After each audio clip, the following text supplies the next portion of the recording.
Hi, folks. You're with Tacitus today, your channel, and thank you for joining this radio live stream.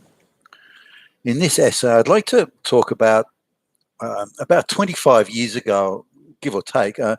There was various speakers were going around. They were hiring out halls at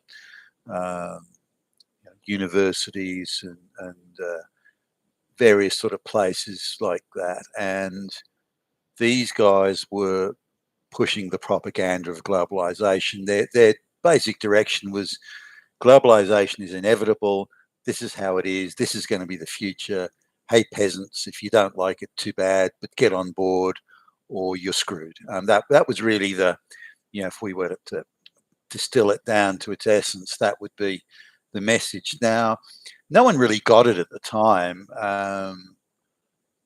It suggested or implied a fairly dystopian future, and I think everybody in these places, certainly I went to see a few of them at the time, everybody would have thought, as I did, that, well, our government, our elected representatives, our courts and our institutions will never allow this to happen. This is a dystopian, insane, crazy future. And that may happen in the third world, but it's never going to happen in the first world because we have democracy, the rule of law, and all those sorts of things. So no one figured that what would happen. What I did notice, though, at the time was that the elites of the West were detaching themselves from the citizens of the West. So either they were, the elites were ultra citizens, this is the wealthy, the elites were ultra citizens, and the rest of the people were not, or that the elites were a different type of citizen, or that the peasants were not citizens, they were just nothing. But I saw that detachment, and it concerned me because if the elites were detaching themselves, saying, well, we're not part of this country, we're not part of the citizenry, we're not part of the civis, we're not part of this society. If they were doing that, then it was inevitable that they would abandon the citizenry and go and do what suited themselves and screw their fellow citizens. And I saw that as a danger, a very substantial danger. And I knew a guy who was he was like the chief editor, chief approver of a company, a book publisher. And I didn't know him well, but I knew him well enough that he would take my call and would sit down, have a cup of coffee with me and listen to me talking and that sort of thing. So we sat down and I explained this to him.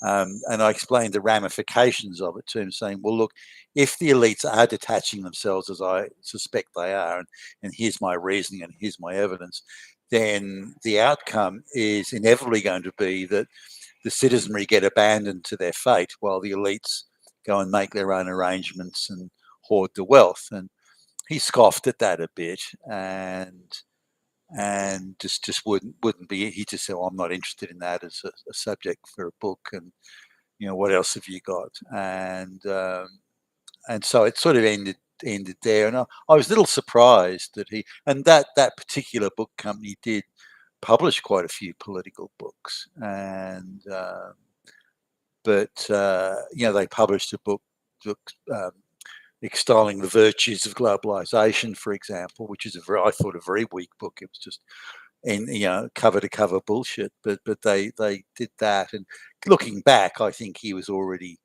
getting drawn into the globalist sort of establishment anyway, and was part of this group that were effectively censoring anyone that spoke out against it or asked difficult questions. Nonetheless, that didn't go anywhere. But just looking at like a few of the talks I went to. Now, the one talk I'm thinking of now. By the way, all the people who were doing these talks are people that, or one was probably just a useful fool, but generally these people were living a sort of level of wealth with a lifestyle and unaccountable type employment where they were not going to be affected at all by the what was about to happen or what was starting to unfold. And so we're talking about the late 90s, I guess, here. So it's certainly before the mass migration took off in Australia. There was an uptick in migration, and the government was telling us these are really skilled people with high-powered skills that are needed, and we won't accept any migrants that don't speak good English, and so on. Now I don't know, how they defined good English, but I remember, Chinese people coming to me for job, applying for jobs. We were running adverts. Chinese people would apply, and I sort of gave some of them a go, um, and uh, and their English was so bad you just couldn't give them a job, and they had no discernible skills or qualifications or anything that was useful. Um, and I could easily employ far better from local people, so I ended up not giving them jobs. And sometimes I felt bad for them because they were trying hard. But what are you doing here in a country you don't speak the language, you have no skills? What are you doing here? It's what why have you come here if you're going to be find it near impossible to get employment? And the government changed that. The government, interceded very heavily later on, as they did all across the Western world, through this affirmative action, saying you have to have a certain amount of minorities. And if they hadn't done that, hardly any of these people would ever have got jobs. Only the very best qualified and those who spoke the best English would have got jobs, which would have been a tiny minority because the people they were already bringing in had no qualifications, had no useful experience, and again couldn't speak English. But those same people now are being given jobs, in the public service and elsewhere through all sorts of affirmative action and quota schemes. So back then they were finding it really tough because they had to get jobs on merit, and they just couldn't get jobs. So anyway, coming back to the way it was expressed wasn't in mass migration terms. So you go to the talks, these people are saying, look, globalization is inevitable. It's going to happen. Nothing can stop it. It's just how it is. Suck it up. Too bad if you don't like it. And all of them had all these speakers, all the ones certainly that I went to, expressed something along the lines of, you're now going to be competing with workers all over the world. This is the Western worker. You're going to be competing with workers all over the world. You have to compete, and you either have to be 30 to 40% more productive, as in working much harder, or you have to be 30 to 40% work more hours, as in a service industry, which is much harder to sort of ramp up productivity in service industry. For example, you still need someone in the shop. Even though nobody may come in and buy anything, or only one person a day comes in, you still need to have somebody there. So it's very hard to increase productivity under those type of circumstances. But that was the thing. I remember I'm thinking now. There's one speaker said, if you don't do that, become 30 to 40% more productive, or work 30 to 40% more hours, you will have a 30 to 40% decline in living standards. Um, Now, I thought that I wasn't sure how that would play out, the declining living standard. Did it mean all the costs of living would go up while wages didn't? Um, Now, the way it was presented by all these people was not through mass migration. That wasn't going to happen. But the jobs will be sent offshore. That was the gig.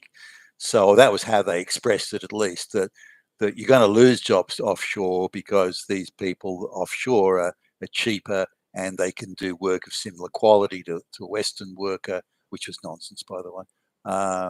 And therefore, uh, the West will lose its manufacturing and associated jobs, such as the people to service the machines and that sort of thing. They'll lose those jobs. Those are better paying jobs.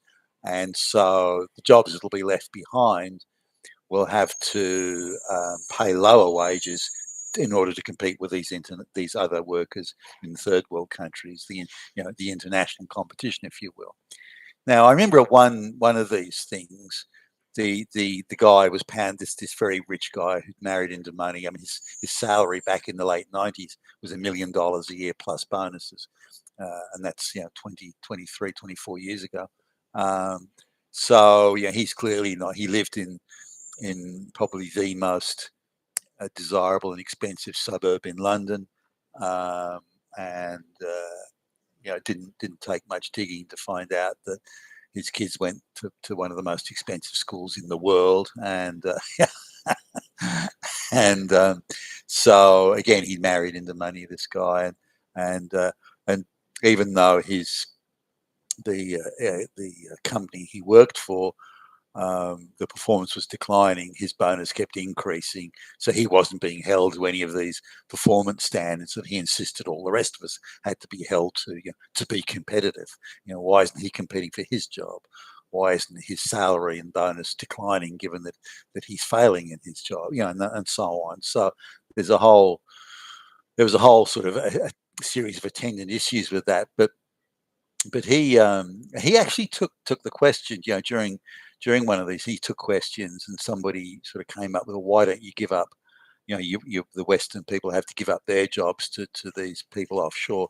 Why don't you give up your job to some guy from India or somewhere like oh, no, no, no, no, no, no, no. It doesn't apply to me. It applies to the riffraff, the hoi polloi, the peasants. The peasants have to be productive and suffer the competition. We don't. We're the elite. We're immune from having to compete for our jobs.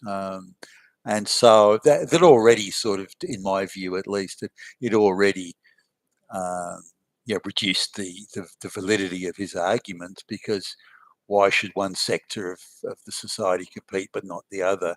Or why should one be forced to have a lower standard of living and not the other, and so on? Why should one have a higher standard of living? Their bonuses and wages increase, while their performance declines, or the outcome, the measurements of their performance decline, whereas the other people, regardless of their performance, their wages are going to decline, or the purchasing power will decline.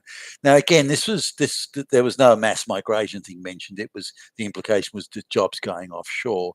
Now, that substantially changed, of course, to jobs going offshore and mass migration. Now, that would have really set the place alight if the guy had gone with that. Guess what? We're going to have mass migration, and millions of illiterate brown and black peasants are going to be coming into the West, and because of affirmative action and quotas, you're going to have to compete for your jobs with them. That would have changed things. But that wasn't, at no stage did anyone mention that. There were vague reference to things like skill shortages, and people would have to be brought in from overseas to fill those. But I thought that was pie in the sky. I thought, well, how are you going to get skilled people from third world peasant economies? There's going to be hardly any skilled people there at all, and they're not going to be more skilled than people who've been trained and everything in the West. So that's just a pipe dream for these idiots. It's never really going to happen. But little did I realise that, skilled or not, they were going to stuff as many peasants into the West as they could, using all sorts of lies and misrepresentations to do it. So none of these people really sort of got down to the details. Maybe they didn't know it back then, but overall, if I look today at the purchasing power of the paycheck, last year compared to 1999, it's like 38% less purchasing power. That's across the total sort of gambit. This assumes rent, food, and running a motor vehicle and that sort of thing. Now, this is because the costs have gone up, far quicker than wages. Now, that wasn't something that they talked about. They didn't say the costs will go up. They just said your wages will come under pressure because you have to compete with workers overseas. That was how it was portrayed in these talks from these very very pro globalist propagandists, again, who themselves had no exposure to this brave new dystopia that they were trying to usher in. Nor was the guy actually trying to sell it to the people at this talk. He was just asserting, this is how it is. Like, don't ask questions. This is how it will be. This is how it is. Accept it. That was, and very much, by the way, the direction that all these speakers went in. It wasn't sort of selling it to you and saying, well, this is how it's going to benefit you. They didn't even attempt that, which was sort of an interesting way of doing it. The tone of all the speakers was, they were speaking down to us. They were telling us, look, you peasants aren't going to get a say in this. You peasants have nothing to contribute to this.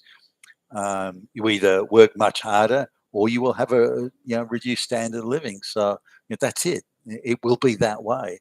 And there was, I mean, the condescension in it, goodness me.